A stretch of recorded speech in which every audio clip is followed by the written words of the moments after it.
The valley was too quiet. Tracks creaked over hardpack as the patrol's lead vehicle nosed into the narrow throat of snow and rock. Steel groaned, engines rumbled in low gear, and the world was reduced to white walls and a strip of churned ice where their tires had carved a path. On both sides, the ridgelines soared, jagged and indifferent, their crowns serrated against a washed-out sky. Frost clung to rock faces like ash. The wind funneled down from the heights, dragging fine grains of snow across the valley floor in ghostly veils. Inside the second truck, the signals van, warm air hummed through vents that smelled faintly of overheated electronics. Screens glowed green and amber, lines of code crawling, radio spectrums dancing. A small team of techs sat strapped in at their stations, helmets on, hands moving over keyboards and dials. Outside their thin metal shell, the patrol looked almost routine. A lead armored vehicle breaking trail, the signals truck tucked into the middle, a second armored vehicle bristling with guns in the rear. Snow caked the wheel arches, icicles hanging from side mirrors, antenna whips nodding like reeds in the wind. Convoy. This is Alpha 1. The lead vehicle crackled over the net. Entering Sector 3. No movement on thermal. Visibility good. Copy. Alpha, came the reply from the rear truck, the gunner standing half-exposed in the turret, his breath steaming as he scanned the ridges. Still don't like being down in this trough, Sarge. Feels like we're in a letterbox. Stay sharp, Patel, the squad leader answered. We're in and out before the front rolls in. Eyes up, muzzles out. From the passenger seat of the signals truck, the patrol's designated marksman squinted through the dirty window, rifle laid across his lap, barrel capped.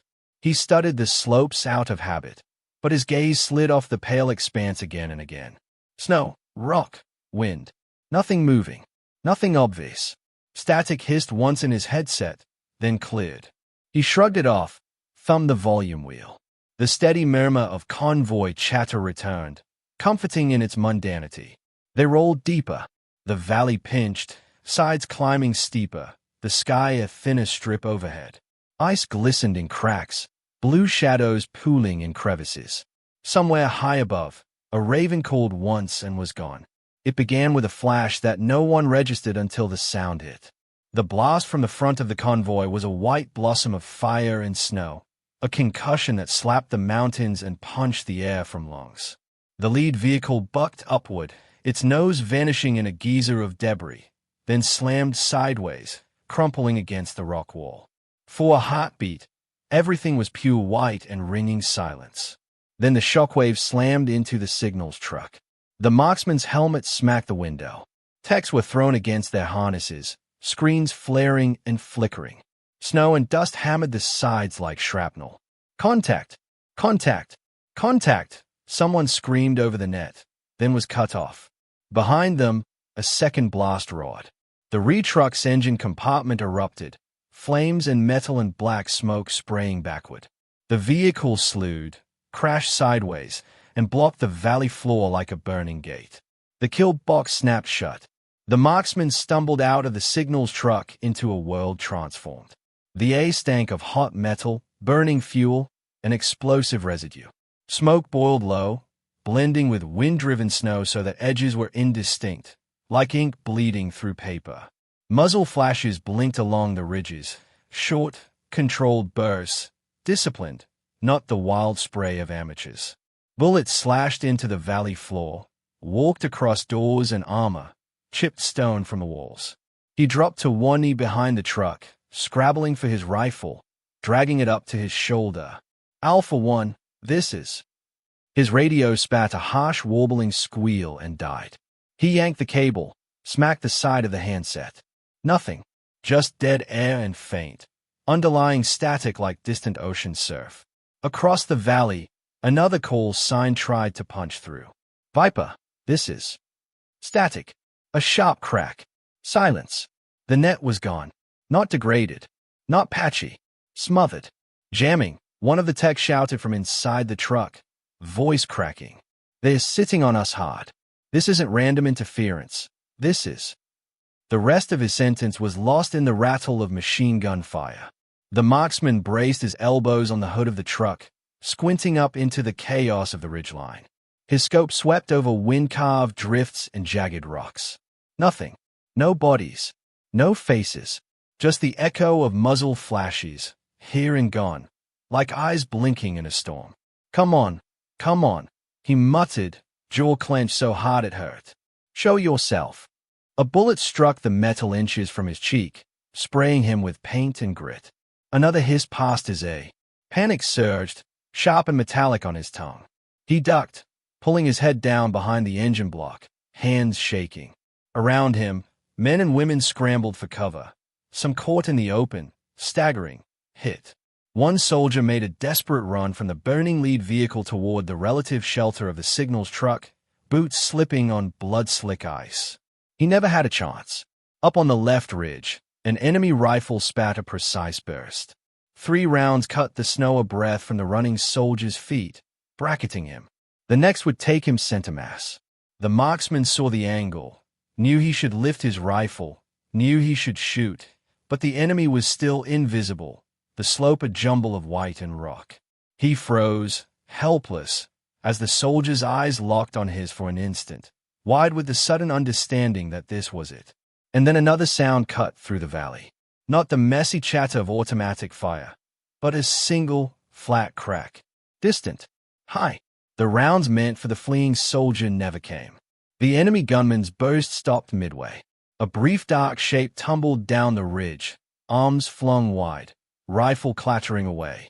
For a heartbeat, even the wind seemed to pause.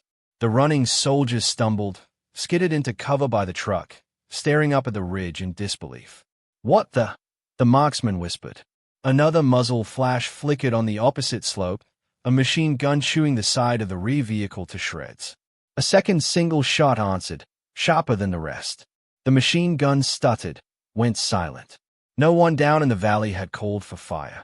There were no drones overhead, no artillery missions in queue. Their own overwatch was in the truck, still blinking through concussion and trying to get his head straight.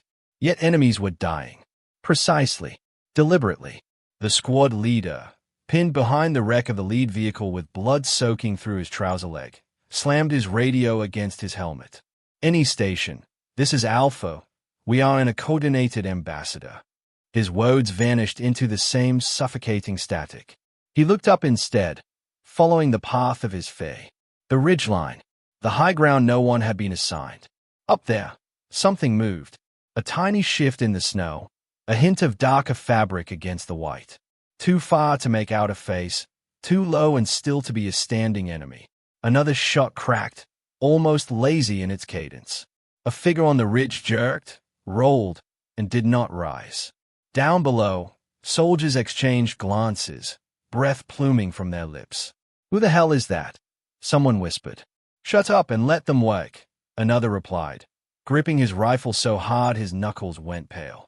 On a different day, on a different range. The same flat crack of a rifle had been greeted with laughter. Snow blew sideways across a long, frozen valley, targets standing in neat rows like tombstones. Trainees lay prone on their mats, rifles lined up, breath steaming as they waited for the command. At the far end of the firing line, a reserve corporal with a scuffed rifle and a dog-eared notebook settled behind her weapon. She took a breath, let it flow out, eyes tracking the flicker of wind flags in the distance. In your own time, the instructor said into his MIC-10 rounds. Record your wind calls. Don't chase the bullet. Shots began to crackle along the line, rapid and eager. Snow puffed from berms, steel pinged.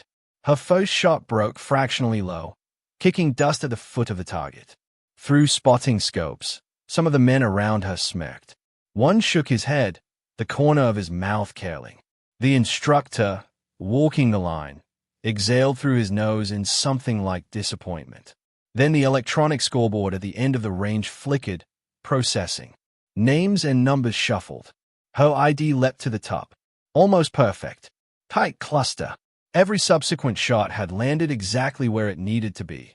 The initial miss part of a deliberate bracket, not a mistake. Smirked died. Conversations cut off. The instructor stopped walking and stayed at the board. Then at her, something wary and complicated moving behind his eyes. In the valley, The here and now, the same pattern played out in blood instead of chalk. On the right ridge, a fighter popped up to fire an RPG, the tube resting on his shoulder as he took aim at the signals truck. A single crack from somewhere above and beyond punched through the world. The man went limp and slid down, rocket skittering harmlessly away in the snow. On the left ridge, two figures scrambled to reposition a light machine gun to get a better angle. One fell as if a string had been cut. The other dropped his weapon and vanished behind a rock, crawling frantically. The invisible rifle spoke again and again. Short, precise sentences in a language of impact and trajectory. The jammed radios stayed dead. The kill box remained real. Enemy fire still tore into the valley. But here and there, key threats were simply erased. The squad leader pressed his back to the torn metal, breathing hard, eyes searching the heights. "Whoever you are," he muttered to the sky, "keep going." The camera of an unseen storyteller climbed with his gaze, up past the smoke and the rock and the flurries, up to a narrow shelf of snow clinging to the ridge. There, prone and nearly indistinguishable from the ice, lay a lone figure. Hood up, face masked, rifle tucked into her shoulder, gloved finger resting calm and steady on the trigger. Her visor reflected the chaos below, tiny and distant. Her heart rate was steady. Her breath came slow. Before today, a voice would one day say over this image, she was the last person anyone expected to save a unit. Another shot cracked, and another enemy dropped. And it all started, the voice would add, with the shot everyone laughed at. 3 days earlier, the snow had been cleaner. Less smoke, more sky.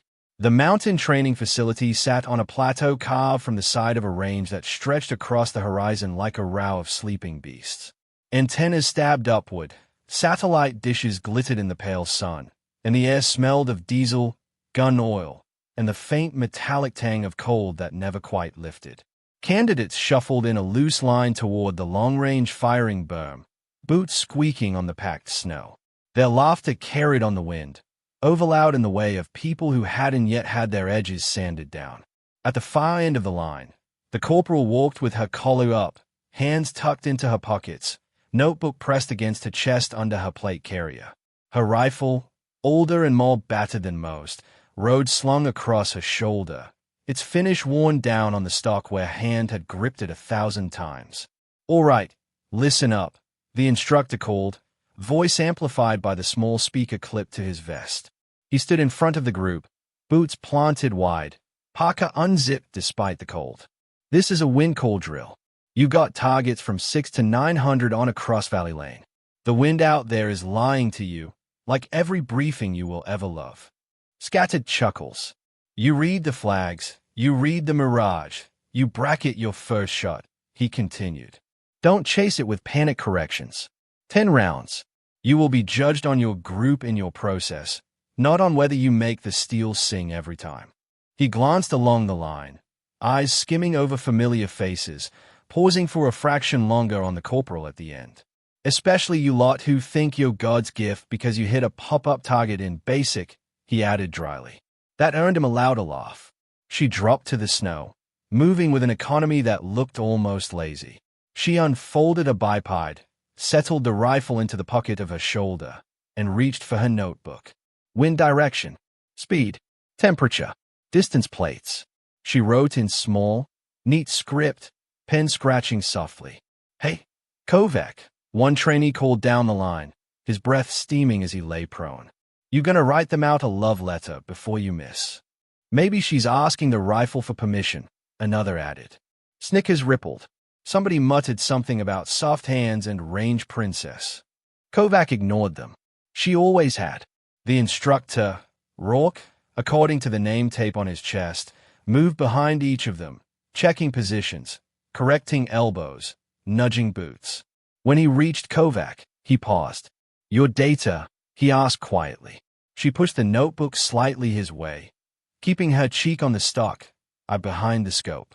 He read the numbers, the small hand-drawn diagram of how she expected the wind to curve across the valley, the predicted deflection at each distance. His lips pressed together, not disapproving, not quite. "Don't chase the bullet," he reminded her. "I won't," she said. On the line, the range officer called. Electronic targets lifted in the distance, dark shapes against the white berms. In your own time. Cracks bloomed along the line, staggered and impatient. Snow kicked at the base of targets, more missing than not. Kovac's first shot broke low, a puff of snow at the foot of the steel. Rourke's brow twitched. Down the line, someone exaggerated a sympathetic wince. She adjusted nothing. Just watched the trace, the faint shimmer of the bullet's path in the scope's magnification, the way the wind curled that trace into the valley. Second shot. Third. Fourth. By the sixth, her grouping tightened, climbing into the sweet spot on the steel, ringing it with crisp, even hits that sent little plumes of paint into the air. At the end of the string, she rolled onto her side, ejected the magazine, and sat up. Gloves brushed snow from her knees. She didn't look at the scoreboard. She already knew. The others did not. They continued to fire, rushed and frustrated, muttering at misses, yanking bolts. The scoreboard processed. Old scores disappeared, replaced by fresh numerals. Positions shuffled. Her ID leapt straight to the top. Almost perfect. A single outlier. That first, low shot, sat just off the cluster.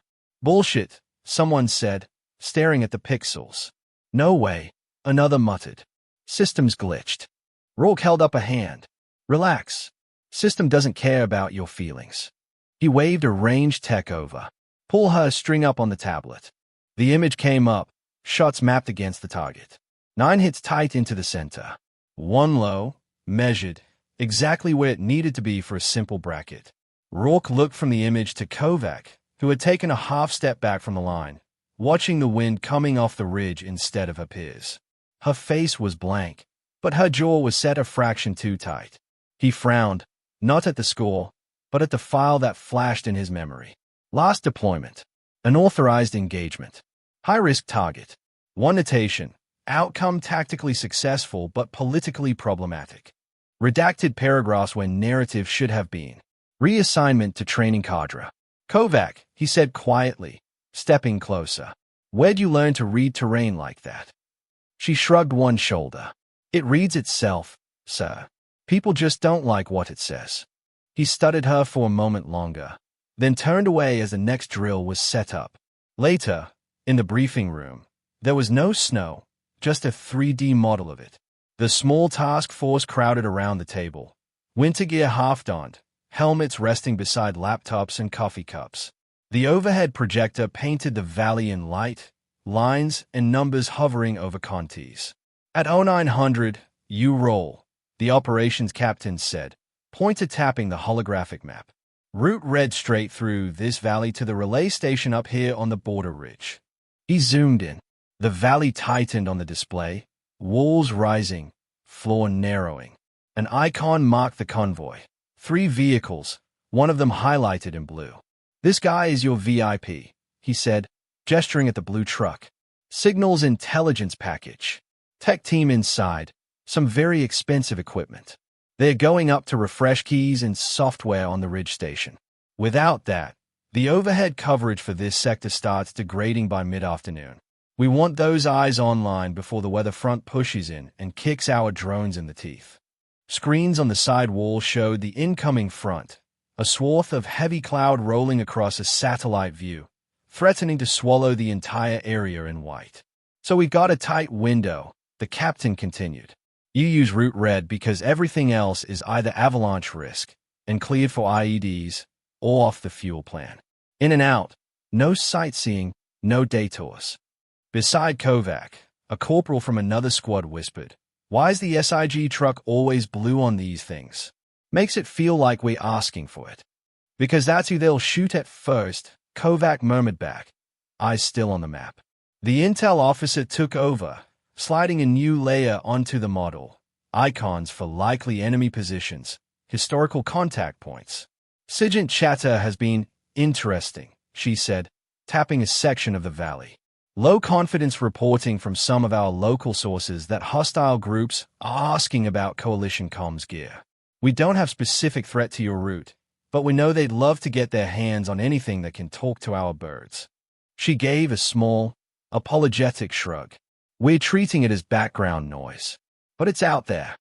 On the map, a line traced the convoy's planned path through the valley. Around it, the slopes were shaded in pale blue where avalanche risk was high, red where rockfall was common. Kovac leaned forward, squinting at the display. There, on the left flank of the valley, was something faint. A narrow zigzag, so thin and washed out a mark she almost thought it a rendering artifact. A trail. Old, maybe, not on the main route overlay. She reached for her pen, copying its angle and relative position into the margin of her notebook. Question, the captain asked, noticing the movement. Yes, sir, she said, clearing her throat. That valley. It's perfect. He cocked a brow. For what? For an ambush, she said simply. Single route. No side egress. Steep walls. They could put cruised weapons up high, control the floor, shape charges of the bends. And if they're interested in comms gear. She let the implication hang. The captain sighed softly. Appreciate the tactical analysis, Corporal, but we've run this route 3 times this month with supply trucks. No contact. They need time and prep to set anything meaningful up. The intel officer nodded. Our last drone sweep over the valley was clean. No fresh dugouts, no heat signatures. Tracks, sure, locals, smugglers, goats. Nothing overt. Still, Kovac said, tapping the faint zigzag she had noticed, this path here, on the left wall. If someone wanted to flank above us. That's an old maintenance path, the intel officer cut in. Probably hasn't been used in years. It's basically a goat track. Not in play. Kovac considered that. Goat tracks were often the most in play when humans forgot they existed. The captain pointed his laser at the projected convoy again. We don't have fuel or daylight to run you around the long way, he said. And if we delay the key update, we may as well not bother sending the truck at all. Weather kills our overhead, enemy gets a free night. He gave her a look that was polite but strained. Your job is to protect the blue truck on Route Red. That's it. We'll have birds in the stack for Overwatch as long as the weather holds. You get hit, you call for help, we hammer whoever touches you. That assumes we can talk, Kovac said under her breath. Rourke caught it from across the room. His gaze flicked to her, then to the projected valley, then back. Something unreadable moved behind his eyes. Later, in the equipment bay, armor clanked and Velcro rasped as everyone geared up. Kovac opened her locker, methodically laying gear out, magazines, cleaning kit, medical pouch, spare batteries. Her rifle leaned against the metal door, stock worn smooth at the edges. She reached for a small bundle at the back of the shelf. Climbing gear, lightweight harness, a handful of carabiners, a coil of thin rope. You planning on summiting something I should know about? A voice said behind her. She turned. Rourke leaned in the doorway, coffee in hand, watching her with an expression that wasn't quite disapproval and wasn't quite fondness. Backup plan, she said. Valley walls are steep. If something goes wrong, I'd like an option that isn't just die in the trough. Your orders are to stay on the truck and provide overwatch from the ground, he reminded her. My orders, she repeated, are to protect the truck. He took a sip of coffee, eyes not leaving hers. That's not how your file reads. The air between them cooled a notch further. She closed the locker slowly. With respect, sir. He cut in gently. In Korash Valley, you broke a direct order to hold position. Memories moved like shadows behind her eyes. A different village, different snow, the echo of screams over radio static. I moved to where I could actually see, she said. You took in an authorized shot at a high-risk target during an active hostage situation. He pressed. You killed him. You also killed the photo op our partners wanted. That cost people their jobs. Almost cost you yours. It cost the hostages their lives sitting on their hands, she said, voice flattening. I wasn't going to do that twice. Rourke exhaled, a cloud of vapor in the cold bay. Kovac, you're good. Maybe the best shot I've seen in 10 years. But there's a difference between being good and being trusted. He nodded at the coil of rope in her hands. You walk off the script again out there. They'll bury you in paper, no matter how many lives you save. I'm not sure I'll be able to drag you back out. She looked down at the gear, then back at him. If the angle's wrong, she said quietly, the script doesn't matter. Silence stretched. The sounds of other soldiers gearing up filled it. Laughter, curses, zippers. Finally, Rourke shook his head, a resigned half-smile tugging at his mouth. You have a bad habit of being right at all the wrong times, he said. Just don't make me read your name on a different kind of board. I'll try, she replied. She slung the rope across her torso, clipped the carabiners to her belt, slid a folded paper map into the chest pocket of her plate carrier, and picked up a compact backup optic, a simple, rugged microsight. She taped it to the side of her main scope with a strip of tan tape, an improvised offset solution that earned her a puzzled look from a passing private. What's that for? The private asked. In case the world breaks, the nice thing I'm supposed to rely on, she said. When the convoy rolled out, the sun was a harsh disk above the peaks, reflecting off the snow so brightly that everyone wore tinted lenses even before the glare really started. Kovac sat in the rear of the signals truck, knees braced, rifle between her boots, listening to the hum of the systems around her as they left the wire. On one of the monitors, a satellite view of their route crept by. The valley ahead was a white scar between gray mountains. The faint zigzag path on the left side, her goat track, barely showed as a shadow. She traced it mentally, mapping distances and angles, imagining what it would look like from above. Outside, the rest of the squad joked, swore, adjusted straps. Someone started a bet on how many hours until they were back and how bad the powdered eggs at dinner would be. Kovac kept her eyes on the ridgeline as it rose up to meet them, quiet calculations running behind her pupils. No one else was thinking about the altitude of an invisible shelf halfway up the wall. No one else was imagining the view of a future kill box from a place no one had bothered to assign. She was, and in the silence between radio checks and engine noise, the wind whispering through the truck's seams sounded almost like it agreed. By late morning, the sky had turned a hard, brittle blue, the kind that lied and promised warmth while the air still bit through gloves and scarf.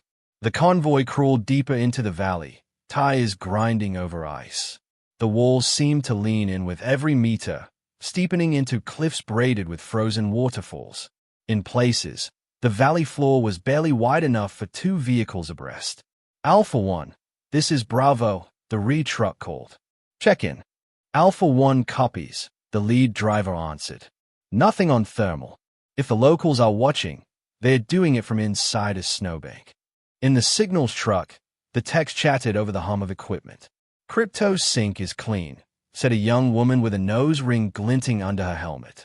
Keys loaded, modules prepped. We're basically hauling the crown jewels of the radio world up to a shack on a mountain. Don't talk about crown jewels and shacks in the same sentence, one of her colleagues grumbled, fingers flicking switches. Gives me trust issues.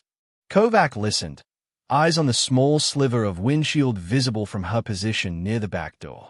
What does this thing actually do? She asked. The tech blinked, surprised she'd spoken. Short version. It talks to the relay station and tells it who's allowed to talk to our drones, and what's real, and what's spoofed, and who's blue on our maps and who's not. So if someone stole it, Kovac said, they could pretend to be us. Pretend, the tech agreed. Or jam us better. Or feed us garbage. Or watch what we see. She shrugged. Trust me, no one's supposed to get this truck. Kovac looked at the blue-lit rack of equipment, cables neatly bundled. Then she let her gaze drift to the valley walls beyond the window. Yeah, she said softly. That's probably what they're counting on too. The static in her headset had been a background haze for the last few kilometers. Now it thickened, turning the routine check-ins into slow, distorted drawls. Alpha 1, say again. The commander's voice crackled, then warped, as if stretched. Copy, Valley, no contacts. The rest flattened into noise. Kovac's fingers tightened on her rifle. The bend was subtle, a gentle curve in the valley that created a momentary blind spot for anyone watching from above. A perfect place to slow a convoy, to nudge it where you wanted it. They drove right into it. The first explosion blew the lead vehicle into a shuddering half-spin. Fire blossomed outward, snatching at the sky, punching a column of snow and smoke into the air. The truck's front end disintegrated, tires and armor plates tumbling like kicked toys. Inside the signals truck, the world lurched sideways. Kovac slammed into the wall, helmet cracking against a rack, lungs empty. "Aidi!" Someone howled. Before the echo faded, the rear vehicle detonated. A roar from behind, heat slamming through the thin bulkhead. The force drove them forward, then slammed them back, like a giant hand gripping the convoy and twisting. The truck rocked, but stayed upright. Just when Kovac forced the door open, she stepped into a storm. The re-truck was a burning carcass, flames chewing on its engine block, smoke coiling up in thick, black snakes. The lead vehicle was wedged sideways against the rock, nose crumpled, a jagged crater under it where the road had been. Between them, the signals truck sat like a trapped animal in a cage of fire. "Get to cover!" Sergeant Malik bellowed, his voice ripping through the chaos. He hobbled along the side of the lead wreck, favoring one leg, rifle in hand, blood already soaking through his trousers. Gunfire erupted from the ridges. Not random. Layers. A heavy gun laying down a base of fire, lighter weapons stitching gaps, single shots punching precisely at doorways and wheel wells. Bullets hammered the valley floor, kicking up plumes of snow and shards of rock. One round dinged off the signals truck's door inches from Kovac's head, loud enough to make her ears ring. She dropped, rolled behind the rear tire, unslung her rifle in one swift motion. Her radio screamed in her ear, a screech of feedback and then a wall of white noise. She yanked it away, flipped through frequencies, tried the emergency net. Nothing. Every channel was the same, a suffocating hiss with a faint, throbbing undertone. Full spectrum suppression, not some jury-rigged jammer thrown together in a garage. This was professional, directional. She glanced up at the ridges, imagining a portable dish hidden just out of sight. One of the techs shouted, half out of the van, clutching a small device. "Our equipment's blind. GPS is frozen, sat-link's dead. They are burning us down from above." Malik lurched past, grabbing the tech by the harness and dragging him fully behind cover as another burst chewed the snow where he'd been crouched. "Radio!" Malik roared at their operator. "Get me higher." Corporal Torres, the radio man, ducked behind the wheel well, the long whip antenna on his back bent at an awkward angle. He keyed the handset, face contorted with effort. Static answered. Then, only that low, insistent thrum of the jammer. A shell burst on the far side of the valley wall, rock fragments whistling through the air. One shot hit Torres in the shoulder. Another smashed into the radio, punching through its casing in a spray of plastic and metal. Torres went down with a strangled cry, clutching at the burning wound. The handset flew from his grip, skidding across the ice toward Kovac. Its LCD was dark, splintered. Kovac swore under her breath and snatched up the useless gear, tossing it aside. Constraint after constraint stacked in her mind. No comms, no navigation, key personnel hit. She knew the shape of that pattern all too well. Another burst of enemy fire raked the signals truck. A tech inside screamed. Glass shattered. Kovac slid along the bumper, keeping low. Her rifle stock jammed into her shoulder, scope coming up to her eye. She searched the ridgeline, the smoking rocks and snow berms. The enemy had dug in before the storm. Sandbags half buried. Firing positions cut from ice and stone. Movement there. A helmet, the barest sliver. She let it, exhaled, squeezed. The shot cracked, echoing off the walls. Her target ducked at the last instant, the bullet sparking off rock instead of bone. "Damn it," she hissed. The angle was bad. She was shooting steep uphill, through thermals and gusts. Every correction felt like guesswork. On the left ridge, another fighter leaned out with an RPG, eyes on the blue truck.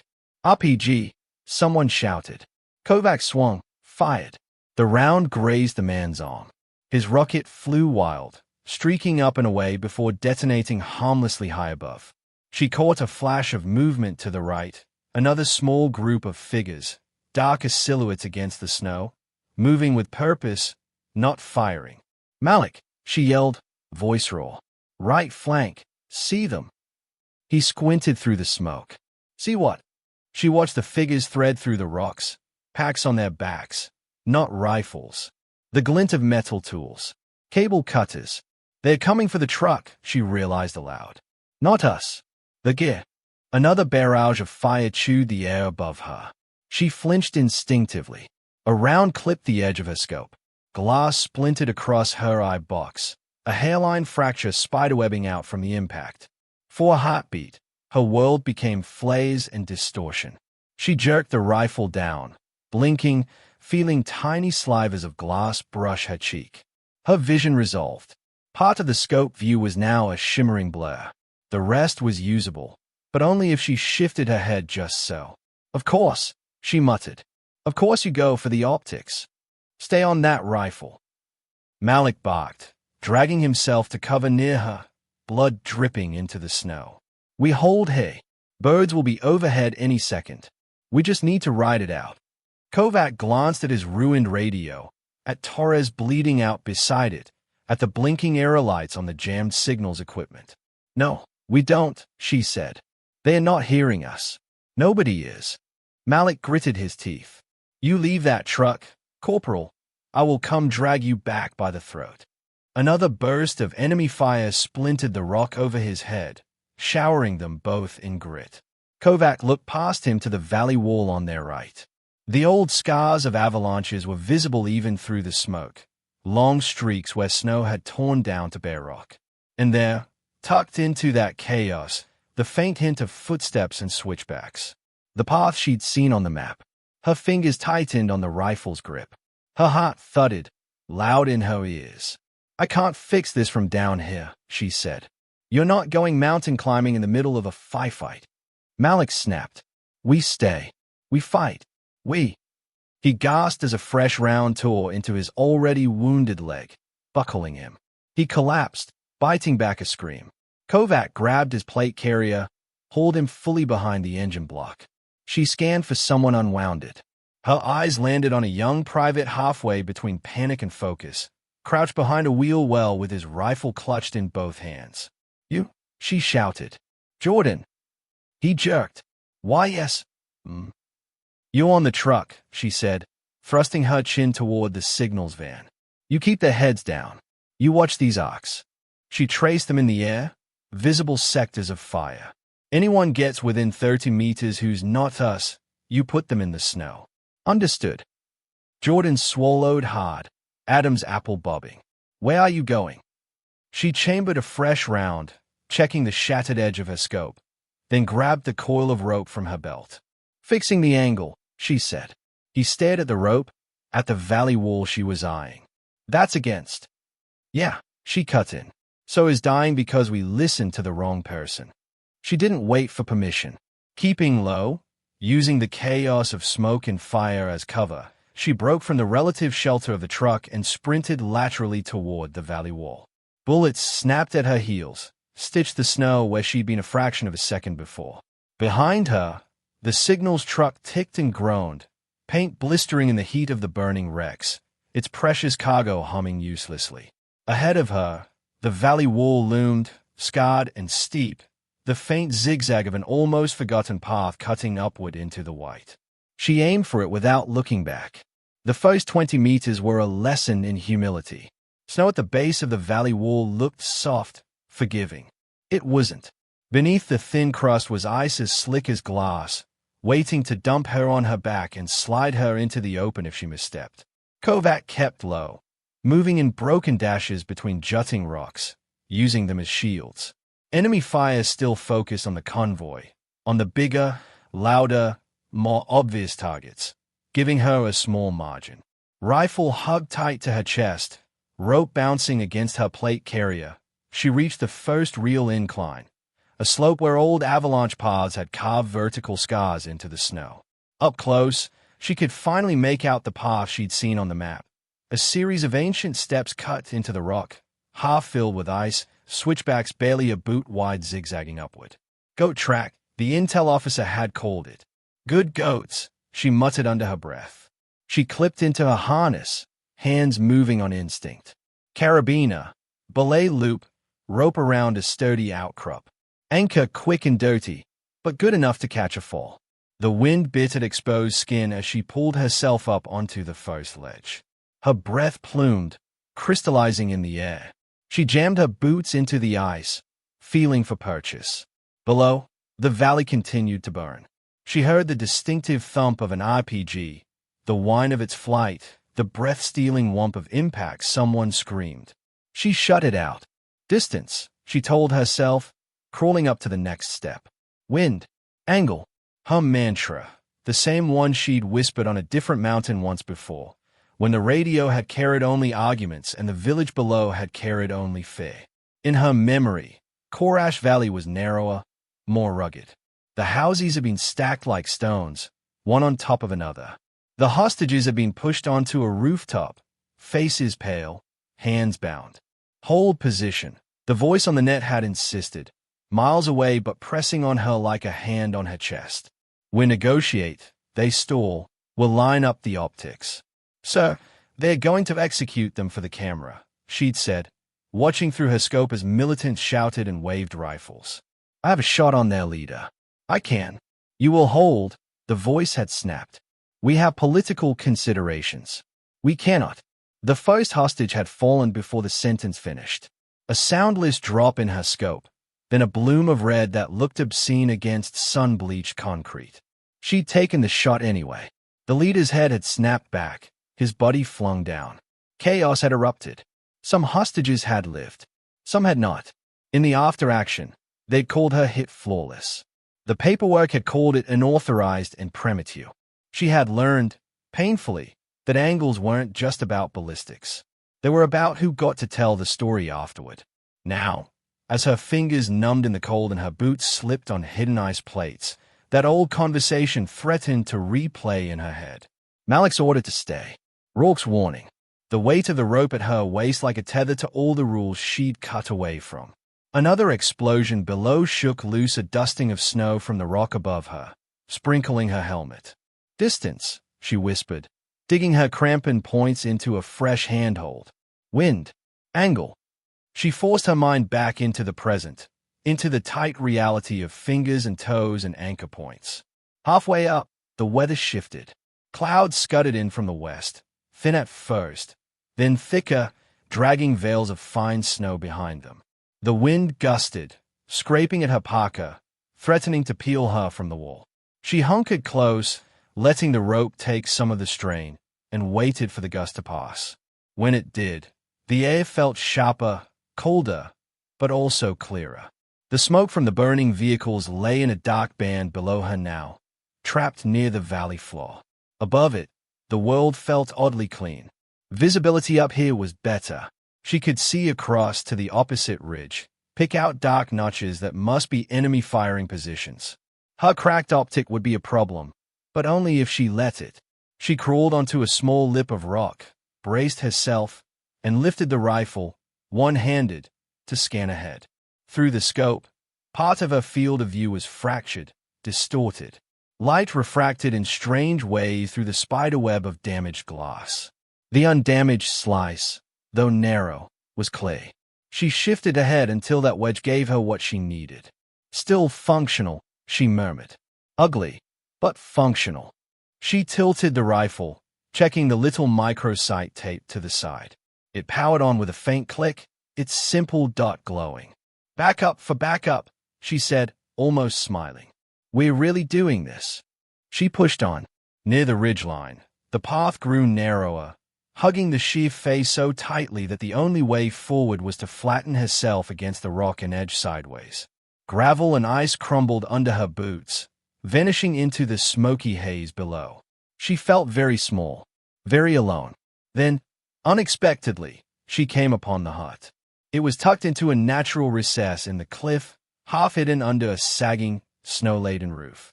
Weathered boards patched cracked stone. A rough door hung off one hinge, kept from swinging free by a loop of rope. She ducked inside, heart pounding, if only for a moment's reprieve from the wind. The interior smelled of old wood and faint smoke. A rough cot, a rusted stove, a chipped mug on a shelf. Someone's refuge from storms, built long before any of them had arrived with their satellite dishes and encryption keys. From the doorway, she could see the valley spread below, the convoy a cluster of burning shapes, the enemy flashes like evil fireflies. It was a perfect firing position, higher than any of the enemy nests, covered, with a roof to break up her silhouette and walls to shield her from wind and snow. Her muscles loosened at the thought. Her fingers, numb from clutching rope and rock, longed for the stability. Then another thought cut across that comfort like a blade. If she fired from the hut, the enemy would see. They would triangulate. They would bring everything they had to bear on this little pocket of warmth and shelter. And the next time some shepherd climbed up here in a storm, or a kid hid from a beating, or an old man sought a quiet place to die, they'd find a heap of splintered wood and twisted metal instead. She imagined the crater, the shattered stove, the mud turned to powder. Kovac stepped back from the doorway. "Not from here," she said. Not every advantage was worth taking. She moved past the hut, finding a narrow rock shelf further along the ridge. It offered less cover, more exposure, no roof. But it sat on bay stone, nothing to burn but her. She unloaded another anchor, looped her rope around a protruding boulder, and settled onto her belly in the snow. From here, the entire ambush geometry lay open below. She saw the heavy machine gun nest tucked into a scooped-out notch on the right ridge, its barrel chattering rhythmically, muzzle flash beating like a heart. She saw the enemy sniper a little lower, sharing a shallow depression with his spotter, both hoods up, scopes trained on the valley. She saw the RPG team slithering along a side ledge, careful and methodical, closing in on angles that would bypass the wreck's cover and reach the blue truck. She saw the small truck tucked back behind a ridge spur, a dish antenna on its bed aimed like a spotlight down into the kill box. And she saw the assault element, half a dozen fighters with packs and tools, descending toward the valley floor, leaps and slides controlled and confident. Her notebook came out almost of its own accord. She flipped to a clean page, jotted quickly. Sniper, HMG, RPG, closest, RPG, far, jammer cable, assault leader, field CMDR. Her breath synced with the distant bursts, a metronome. In, out, settle. She rolled her shoulder, testing the bruise from where she'd slammed into the truck earlier. The pain was there, sharp, but manageable. The wind still pulled at her, but up here it was a known quantity, visible in the rippling of snow plumes on the opposite ridge. She slid the rifle into the pocket of her shoulder, planted elbows into the snow, and rested her cheek on the stock. Through the slice-clear wedge of her cracked scope, the enemy sniper's face resolved, pale against the dark of his scarf. Eyes narrowed, mind focused not on the sky, but on the trapped people below. He had no idea that for the first time since the ambush started, someone was looking down the barrel at him. Kovac's finger tightened, gentle and sure. The pose, the breath, the stillness, it was the same as on the range, that day when her first shot had looked bad and the scoreboard had said otherwise. Down below, men and women shouted and bled. Above, in the thin air, one woman exhaled, the world shrinking to cross-haze and the slow, inexorable press of a trigger. Then the rifle spoke. The enemy sniper died without ever knowing why.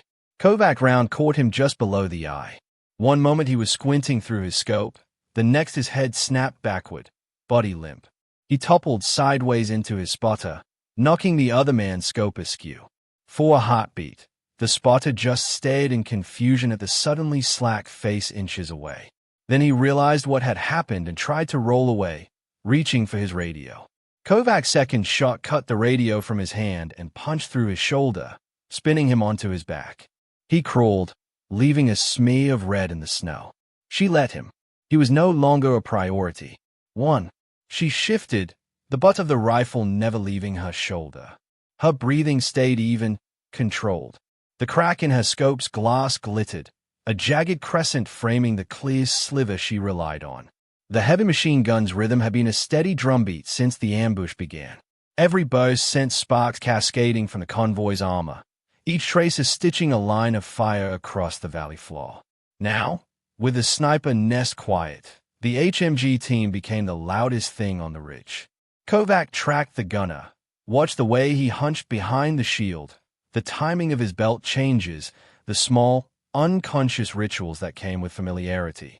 She waited until his assistant leaned in to feed a new belt. The spotter's head rising just a little higher as he scanned for targets. She squeezed the trigger. The bullet took the gunner in the throat. He jerked, hands spasming, then slumped forward onto the weapon. For a fraction of a second, the assistant stared at him in horror. Then survival instincts detonated. He shoved the body aside, grabbed for the grips. Kovac shot him twice in rapid succession. One round to the chest, caving armor. Another to the wrist that still tried to work the trigger. The big gun fell silent, barrel smoking in the cold air. 2. Down in the valley, the effect rippled. Soldiers who had been pinned behind wheel wells and the twisted husks of their vehicles felt a shift rather than saw it. The angle of fire changed. The relentless hammering that had cut off certain escape routes faltered. Sergeant Malik, pale with blood loss, noticed. "Move," he shouted, voice raw. "You feel that?" They just blinked. "Move your asses." He gestured, half falling, half running toward a cluster of rocks a little further up valley. Those who could run did, dragging those who couldn't, using the lull to gain precious meters and slightly better cover. The signals truck lurched forward a few feet, its driver daring to ease it behind a bulge in the rock wall, away from the exact center of the kill box. From her perch, Kovac saw the shift, the way her shots opened tiny windows in the enemy's control of the valley. The scoreboard in her mind updated, shifting numbers, reassigning weights. She swung her scope to the side ledge where the RPG teams moved. One was closer, already almost at a point where he could angle a rocket past the wrecks to hit the blue truck's exposed flank. The other was slower, more cautious, his goal still minutes away. Her third shot was for the fast one. The bullet hit the launcher just as the man lifted it to his shoulder. Metal tore. The warhead inside destabilized. The rocket cooked off prematurely, detonating half a meter from his face. For an instant, he became a silhouette inside a ball of orange light. Then there was only falling debris and a spray of dark against the snow. The shockwave knocked the second RPG man flat. He lay there, ears ringing, disoriented. Her fourth shot took him in the hip as he tried to scramble back, pinning him to the ledge. His weapon skidded away into the void. 3, 4. She couldn't afford to linger. On the ridge below her, someone realized what was happening. A spotter, perhaps the one who had shared the now silent sniper nest, or another set of sharp eyes entirely, grabbed a handheld radio and shouted into it, his voice faint but urgent even at this distance. Within minutes, a soft whine joined the wind. Kovac's skin prickled.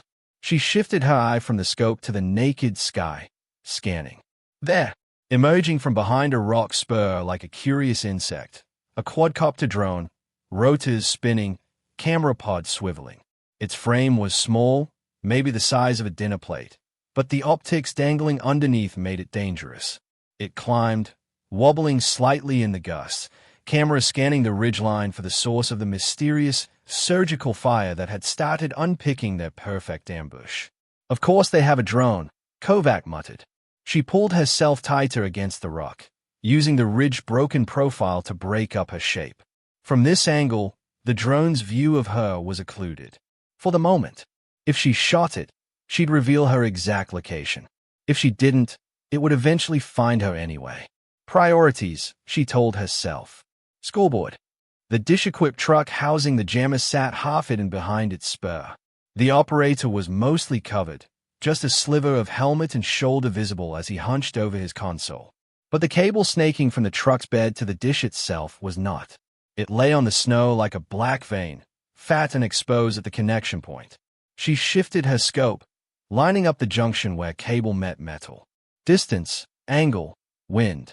The target was narrow, but stationary. She watched the drone's reflection flicker in the dish curve. "Don't miss," she whispered. She exhaled and fired. The cable jerked as the bullet slammed into it. Sparks snapped. Insulation shredded. The line severed, both ends recoiling like struck snakes. Down in the valley, something invisible eased its grip. Radios that had been dead now hissed to life, flooding with partial words and fractured phrases. Alpha. This is, repeat, taking fire. Any station, say position. Sergeant Malik's handset crackled in his hand. He snatched it up, thumb aching as he jammed the transmit button. This is Alpha in contact, Valley 3-5, he snarled. Ambushed, vehicles hit, multiple wounded, jammer in play but degraded. Need steel on these ridges now. The response was chaotic at first, two voices stomping on each other. Then one broke through, clearer, with the clipped confidence of a pilot used to this kind of scramble. Alpha, this is Viper 2-1, fixed wing, 7 minutes out. We read you weak but workable. Pop smoke if you can. Mark your position, mark the bad guys. We'll do the rest. Kovac couldn't hear the exact word from where she lay, but she saw the effect. Heads lifting, shoulders squaring. A sense of not being alone anymore settling over the tiny figures below. On the enemy side, panic flickered. Fighters looked up at the sky, gauging invisible threats. The drone buzzed a little more frantically, its camera now jerkier as the operator rushed. Mortar tubes coughed somewhere out of sight. Moments later, shells began to fall, not on the convoy, but higher, walking their way along the ridge, hunting for the phantom sniper. One struck far to her left, sending a fountain of rock and snow into the air. Another landed closer, the blast slapping her body and filling her mouth with grit. Constraint 10, she muttered, coughing. Indirect fire. Great. Flattening herself even more against the ledge, she used her tiny clear wedge of scope to find the enemy squad leader closest to the signals truck. He was easy to spot. He moved with purpose, shouting, gesturing, pulling the scattered assault element back into some semblance of cohesion. He crouched behind a boulder, then sprinted forward, aiming to lead his men into a final rush on the truck before the aircraft arrived. Kovac tracked him through the smoke. The drone's hum grew louder, arcs converging overhead. Her ammo count ticked in her head. 2 full magazines on her belt. 1 partial in the rifle. She couldn't waste rounds.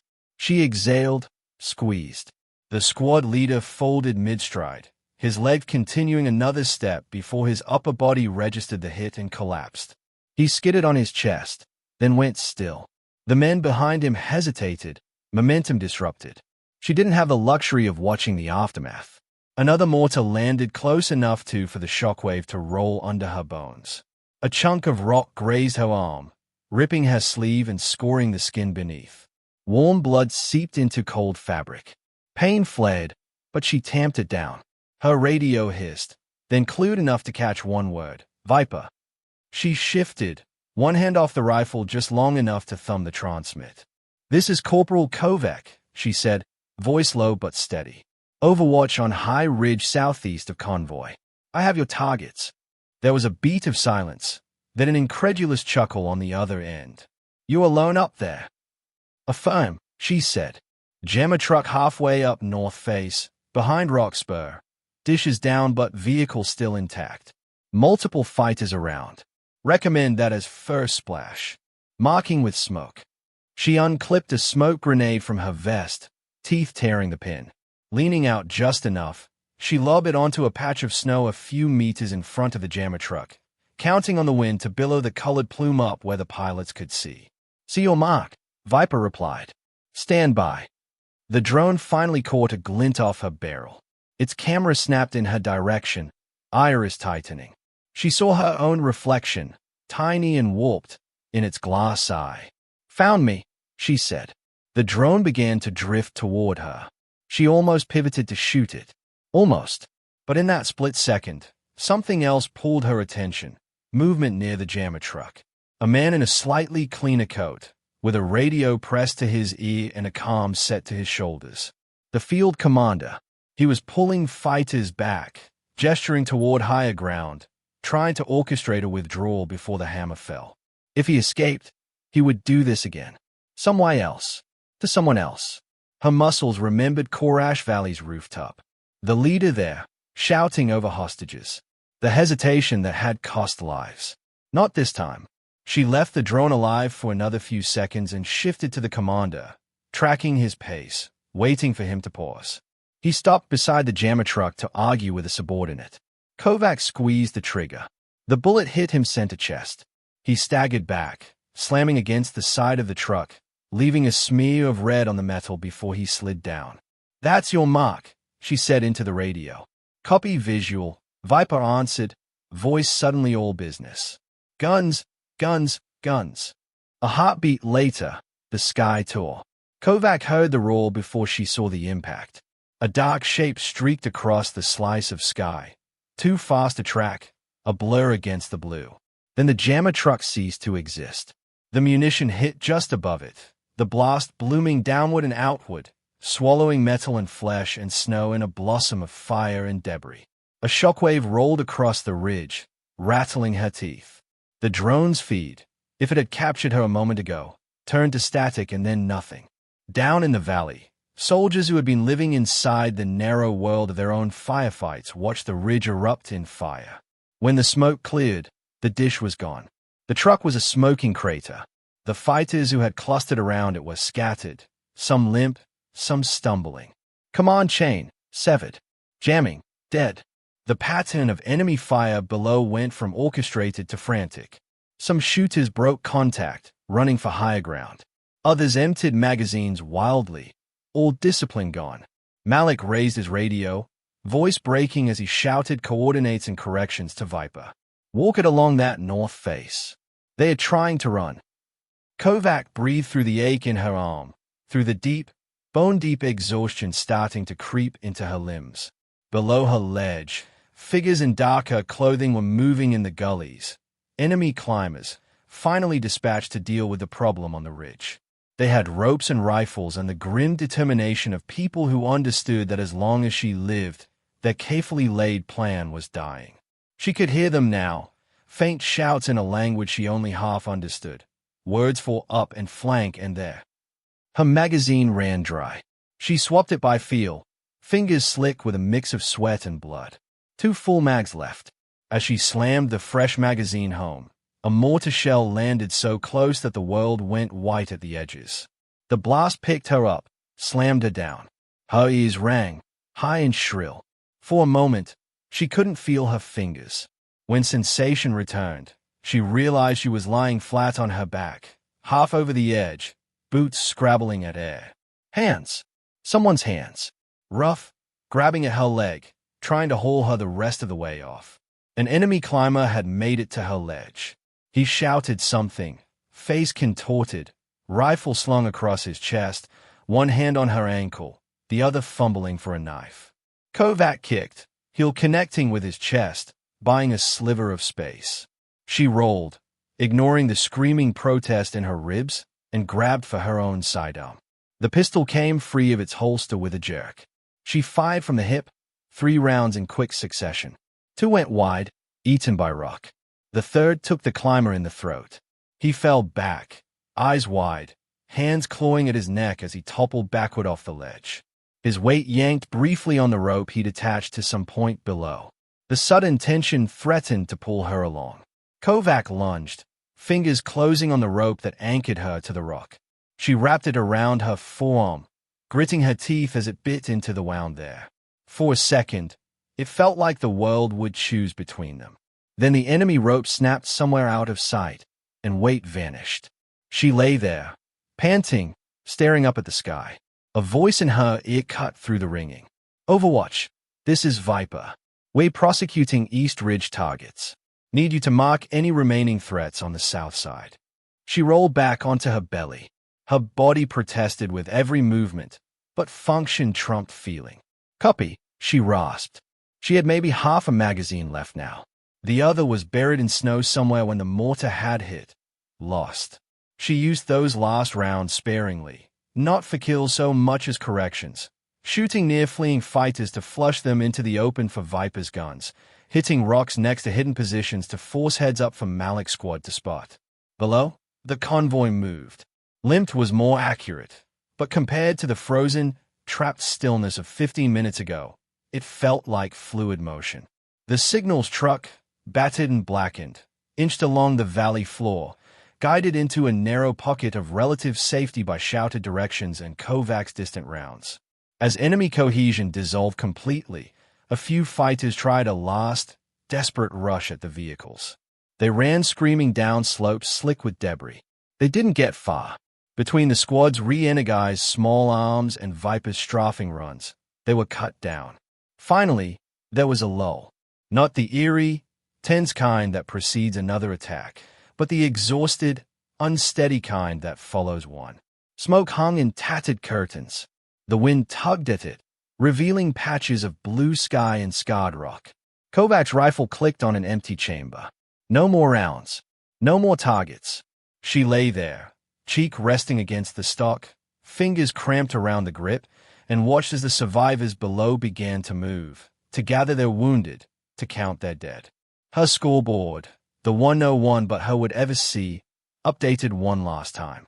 She wasn't sure what the final tally was. Kill counts blurred into something uglier and more abstract. But one number mattered. How many of their people were still standing? It was more than it would have been. She let her head drop onto her forearm and closed her eyes for a moment. Down in the valley, someone finally thought to ask aloud, where the hell did all those shots come from? By late afternoon, the valley looked almost peaceful. If you squinted hard enough to blur out the bane marks and twisted metal, the sky had cleared to that particular crystalline blue that only existed in high, cold places. The sun sat low, turning the snow to a sheet of blinding light. Around the gutted remains of the convoy, medevac helicopters took off and landed, rotor wash kicking up spirals of powder. Medics shouted over the throng, carrying stretchers, checking pulses. Kovac rode out on one of the last birds. She sat on the floor, back against the bulkhead, rifle across her lap. Bandages wrapped her forearm and ribs, white already seeping pink through. The medic had offered her morphine. She'd shaken her head. Not yet. Across from her, Torres dozed in a narcotic haze, shoulders strapped, full dripping. The radio he'd carried was gone, replaced by a clean square of gauze on his chest. He opened one eye as the helicopter banked, giving them a final view of the valley. "Hey," he mumbled, voice thick. "You hear that?" "Hear what?" she asked. He smiled faintly. "Nothing. No static." Back at the forward operating base, the temporary command tent bust. Screens lined one wall, displaying satellite feeds, drone footage, and now replay loops of parts of the ambush that had been captured before the jamming cut in. Around the central table, Malik's squad stood in various states of bandage and sling. Malik himself leaned on crutches, pale but stubbornly upright. At the head of the table, the operations captain, Daniels, rested his hands on the map. His jaw was tight. His eyes were tired. The intel officer clicked through images on the main screen. A freeze frame of the jammer truck before it was destroyed, close-ups of its equipment, intercepted schematics from other operations. Recovered fragments and post-strike analysis confirm what we suspected, she said. This wasn't just about hurting a random convoy. The enemy element up there was tasked with seizing the encryption modules in your signals truck. She tapped a photo of the blue vehicle, now peppered with bullet holes. With those modules, they could have impersonated our platforms, she continued. Hijacked drone feeds, fed us falsified imagery. Always used our own birds to film future ambushes and hostages for propaganda, with our call signs all over the metadata. A murmur went around the table. So this wasn't a one-off, Malik said hoarsely. Not to them, the intel officer replied. This was a test run, a proof of concept. They came prepared. IEDs, integrated jamming, Overwatch, a drone for BDA. If they'd gotten that truck, we'd be having a very different conversation right now. Daniel's gaze slid to Kovac, who stood a little back from the others, weight on her uninjured leg, one hand absently touching the edge of a bandage. And instead, he said, we're talking about how they didn't. The tent door opened. Rourke ducked in, headset still around his neck. He looked like he'd sprinted from the comms block. You called? He asked. Daniels gestured him over, then nodded at the screen. Thought you'd want to see this, he said. A new video clip loaded. A recording from 3 days earlier. The range. Snow. Targets. Trainees. And at the far end of the line, a corporal lying prone, her first shot kicking low into the berm. Rourke watched without expression as the rest of the clip played. Her follow-up shots. The scoreboard updating. Her name slotting into first place. In the tent, some of the squad members glanced between the screen and Kovac, recognition dawning. "That's you," Jordan blurted. Kovac shifted, uncomfortable under the attention. "Her record looked impressive on paper," Daniels said. "But after today, I wanted to understand exactly what we had out there on that ridge." Rourke's gaze moved from the screen to Kovac, then back. The same wary, complicated look he'd had on the range returned, but heavier now. "Same pattern," he said quietly.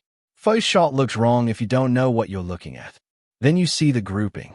Then you realize everyone else has been playing catch-up." He turned to Daniels.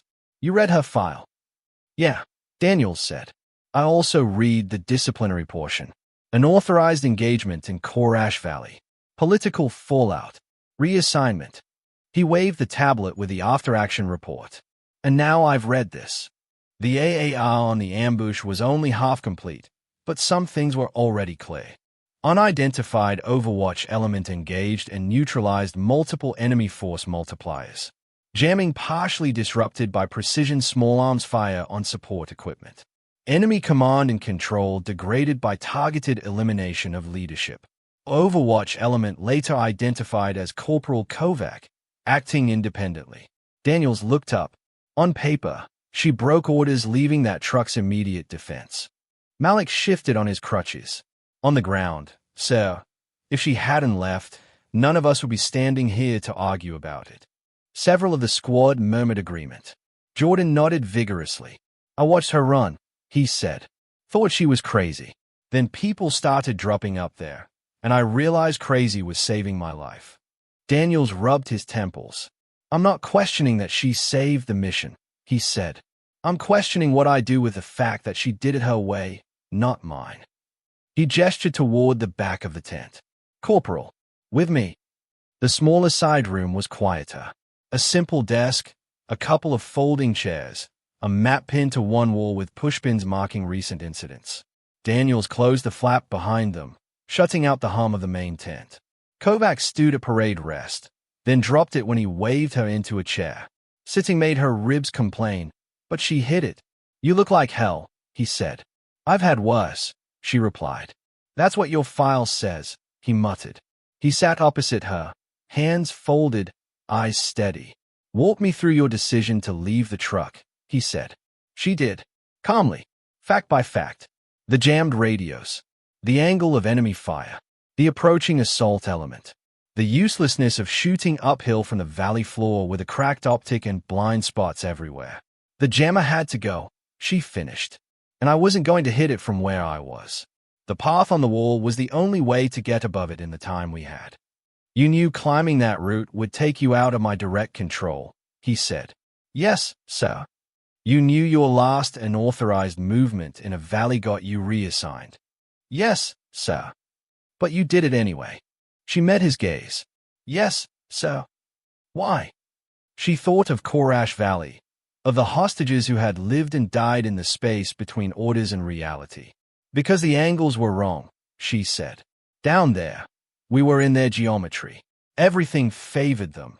Their guns, their positions, their jammer.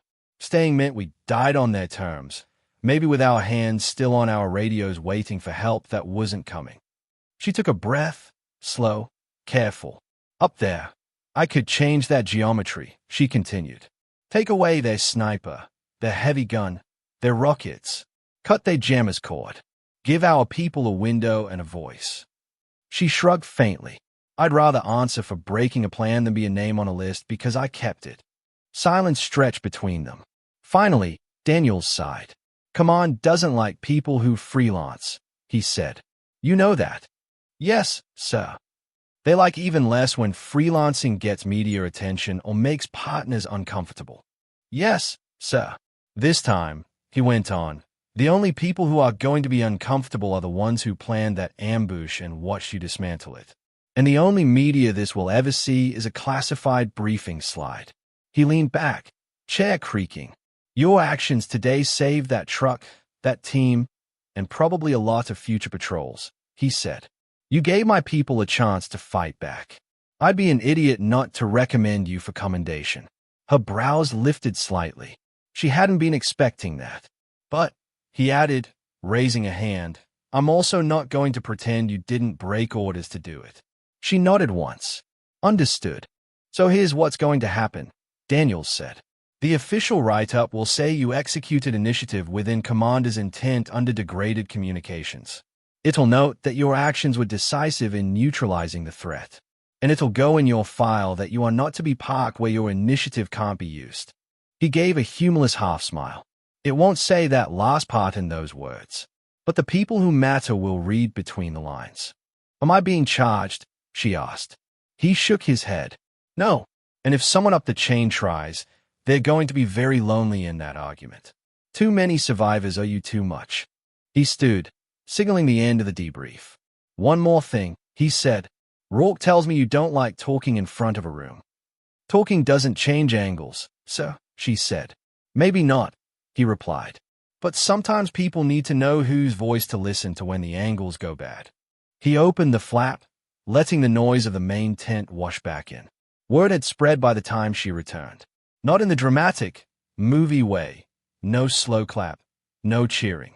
Just a subtle shift in how people moved around her. The loudest talkers from before went quiet when she passed. Not out of hostility, but out of a new, wary respect. Their eyes followed her, thoughtful, measuring. Jordan approached her awkwardly near the coffee urn, a notebook clutched in his hand. Her old one, torn and blood-stained, had been taken with her kit for evidence and documentation. This is, he said, holding out a fresh one. For your next, goat track or whatever. She looked at it. Plain cover, spiral binding. No name on it yet. Thanks, she said. He shrugged, flushing. Just, if you see another angle like that, I'd appreciate it if you took it. Even if the captain yells after. She almost smiled. No promises on the yelling. But I'll work on the angle. Later, in the medical tent, she sat by Torres's cot as he drifted in and out of sleep. The radio operator's shoulder was swaddled in bandages, his face sallow but better than earlier. From her pocket, she pulled a small metal device, a battered range card holder, its surface scratched and dulled.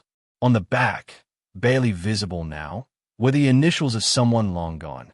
A teammate from Korash Valley who hadn't made it out of that rooftop nightmare. She set it gently on Torres's bedside table. What's that? He murmured, peering at it.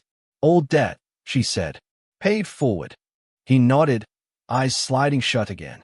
Outside, as night finally crept over the mountains and the temperature plunged, Kovac stepped into the cold air, breath pluming. The stars were coming out, hard and sharp. In some secure server, the after-action report on the ambush would file itself away. Graphs and diagrams would show the valley. A red cross would mark where the jammer truck had been. A small icon would indicate the Overwatch position on the ridge. A line item would mention Corporal Kovac, decisive precision fires under duress. Nowhere, on any official scoreboard, would it list the people who went home because she'd ignored the first bad-looking shot and trusted the string. But she knew. Malik knew. Jordan, Torres, the techs, they knew. She tilted her head back, looking up at the ridgelines silhouetted in the distance. On the range, they had laughed at her first shot. In the valley, they hadn't seen the first. They'd seen the last. And they'd learned, in the hardest of classrooms, that some scores never make the board. They exist instead in the quiet moments after the shooting stops, in the faces that are still there, in the footsteps that crunch through the snow as people walk away from a place they were supposed to die.